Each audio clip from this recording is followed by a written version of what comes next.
You're now watching Showbiz Now, your daily showbiz update. Something big is coming. Yan nga ngayon ang pinag-uusapan sa social media matapos nang i-announce ito ng ABS-CBN Facebook page. Ano nga ba itong something big is coming? Matapos nga ang pinagdaanan ng ABS-CBN at alam naman natin yan ang pagkawala ng kanilang prangkisa.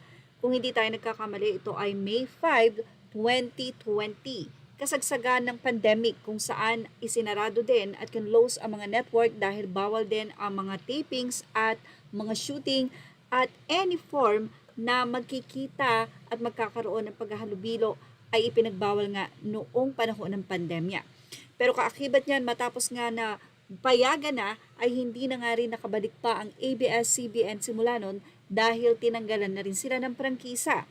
Binili naman ni Manny Villar ang kanilang prangkisa. Kaya naman ngayon, matapos ngang i-announce ng ABS-CBN at ipakita na magkakaroon na yata sila again ng sarili nilang tahanan or network ang ABS-CBN, maraming mga natuwa dahil magbabalik na nga ang isa sa pinakasikat na network. Well, hindi biro ang pinagdaanan ng mga executive ng ABS-CBN kung saan ay nilitis sila kahit na nga anong beses ang pagtatanggol ay natalo pa rin. Sa ngayon ay mukhang nakarecover na sa loob ng 3 taon. Nakita natin na hindi nga tumigil ang ABS-CBN kahit na nga marami na ring artista ang nawala, umalis at nanatili sa kanila. Ngayong magbabalik na nga ang ABS-CBN, ABS-CBN Studios ay marami na nga ang nag-aabang kung ano nga ba ang pasabog na ito. Pero mukhang confirmed na nga na muli ay magkakaroon na nga ng sarili muling prangkisa ang nasabing sikat na network.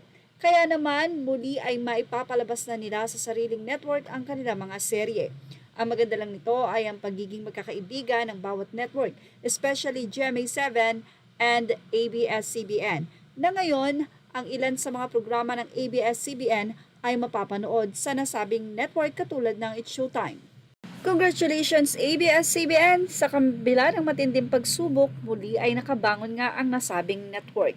Ngayong 2024, salubungin natin ang muling pagbabalik ng Big Network, ABS-CBN Studios 2024. Well, sino-sino kaya ang mga magbabalik na mga artista sa ABS? At yan ang ating Showbiz Now update. Images are all credit to the rightful owners and thank you for watching Showbiz Now.